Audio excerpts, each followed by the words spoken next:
Cheers, everybody. How you doing today? Well, this is Carpo's video for the day. I well, society. What do you want from us, society? My thought was that we're getting mixed signals from the world. We're being told on one hand to be yourself, follow your heart, be true to yourself, and know who you are. And on the other hand, we're being told, well, that's not quite good enough because you need to change a few things about yourself. And this is kind of putting it in a black and white sense, but it's much more complicated than that. On the two extremes, we have one side who's saying we need more faith and just hope, and another side that's saying we need more reason and more rationality. One side might say more religion, one side may say more science. One side may say we need to progress as a whole, another group say we need to regress and go back to our roots. All of this shows that we have different opinions on what it means to be alive. And when people say, be yourself, what does that really mean? Or to be true to yourself, or follow your heart? Because often I see people who are following their heart and others are telling them that it's not the right path. Here's an example. I had a sub the other day who said, who asked me a personal question, what should they do in a particular situation? A younger fellow who had met somebody on the internet. They'd been talking for a long time, and he wanted to fly over to Europe to meet her. And he said everybody in his family is telling him that it's dumb, that it's a mistake, that you shouldn't do it, that it'll never happen, that you're a dreamer. So here's a kid that's got his mixed signals, he's being told to follow his heart, be true to himself. Society's saying, do what, be a human, be free. And then we have family and friends who are saying, well, just don't do this because it probably won't work out. And often this is because this is the projection of the individual, because of things they feel they've had shortcomings in their life, maybe things didn't work out for them. So they don't mean to be negative, but they're just telling others, hey, don't open yourself up because you might get knocked down. We have to open ourselves up. We always get knocked down and we get right back up. Maybe he flies to Europe and meets her and it doesn't work out. Okay, they were right. But is there really a lesson learned in that? Does that mean he should never try that again or anything like it? No. But that's what happens with people. They tried one thing one time or something similar and, all of a sudden they shut down their true feelings and their true heart, what they really want to do in life. To me, that's, it's a very common thing in society. Not letting society tell us what we can and can't do is really important. But more importantly, not letting society tell us what's right and wrong. So it's not black and white though. It's not like a person can sit there and come up with all their own ideas from scratch.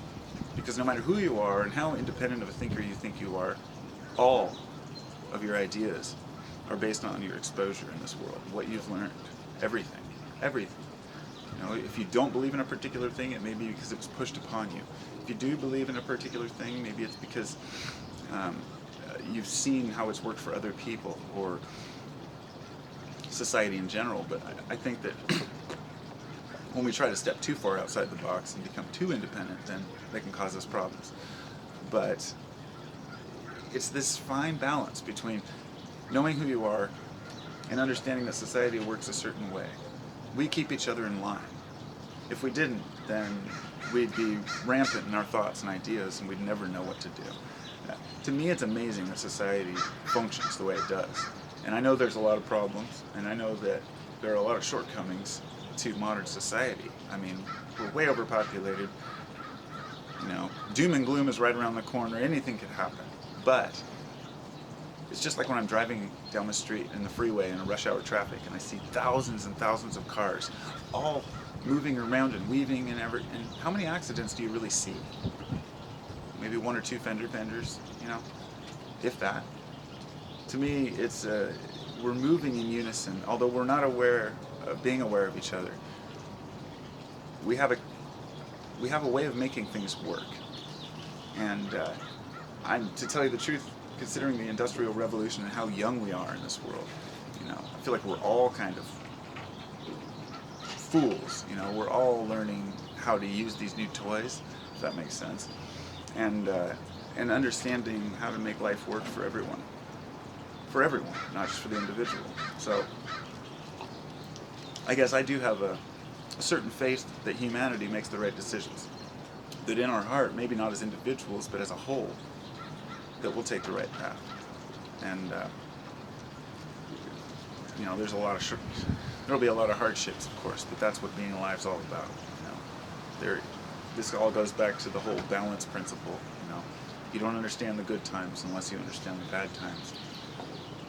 And being an individual in this world is very tough. I try to be as independent as I can. I try to do things the way I want to do them. Yet at the same time, I have to compromise. I can't just go wander off and be a monk or. It's all perspective on what you think you have. Or, a good example would be I saw this kid I was just driving home this morning from this place. I went to meet somebody, and I was coming back. I saw this homeless kid on the side of the road, and he looked like he was in his 20s. Good-looking kid. He looked healthy. He looked, happy. He was smiling. And I thought, in his perspective, he may think that there's nothing he can do or that he has to ask for money. He may feel that that's a burden. He may feel that it's hard to be out of money. I'm not comparing the homelessness. I'm saying that a person who has no money may seem like they're trapped. But on the other hand, to me, seeing that guy on the side of the road, I thought, but that guy is open to do whatever he wants. He has the freedom of choice. For example, I have, a wife, kids, dog, house, bills. I have responsibilities. So I'm actually trapped into a way of living right now that maybe isn't my preference on the bills part. I love my family. See, that's what keeps me going, is my family. And that's what I wanted to say, is when some people look at that and think having a family is such a huge responsibility, like I could never take care of kids, I could never handle that. But the love that you get from that, through that experience is tenfold the price you pay in your time. In other words, it's what you want to do. If you're a good parent, you want to be a parent. You want to teach your kids well. So my perspective as a parent is completely different than someone who's not a parent. Not better or worse, just different. And so I have to consider that whenever I make a decision about what I think is important for society. The example, I guess, people who have kids will be likely to vote for a bill that supports schools. People who don't might not. They may say, oh, well, schools are screwed already, These are the things that, as an individual, we have things in our life that influence our decisions. And it's not always good or bad. That's not what I'm saying. It's just that we're different. So when we looked at our own subjective views of the world, it's great to say, I'm independent, I'm a free thinker, I am who I am, and you like it or you leave it, But we have to compromise. We really do. Even some of the people out there who have phenomenal theories and ideas about, new discoveries. I've met some guys who have some phenomenal theories on the world, but they have no ethos to convey that message. Nobody will listen to them because they don't know how to talk and they never learned how to function. So no matter how right you may be, if you're not part of the group and nobody can understand you, just like the great math equations that explain the universe, you're really alone. And as you get older, you find that being alone in your thinking isn't as comfortable as you think it may be. Let's say you create your own God. Let's say you create completely your own religion. Everything from scratch. Your own political system, everything, the way you think the world should work.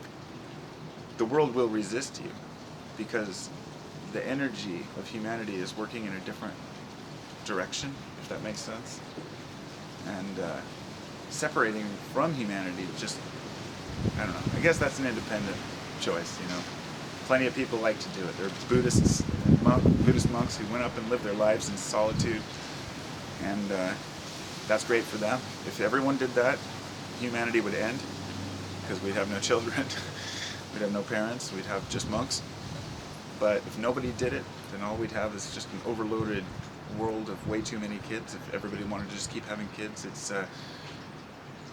there is no right and wrong. It's really the message I'm trying to convey here, in the sense of how to move forward with society. You can't say that people are wrong in wanting to expand humanity and create and build, because it's in our hearts. It's what we do. It's an art form, you know. Humanity creates. And given the proper tools and the proper motivation, we can probably make something good happen, but time will tell. So namaste, everybody.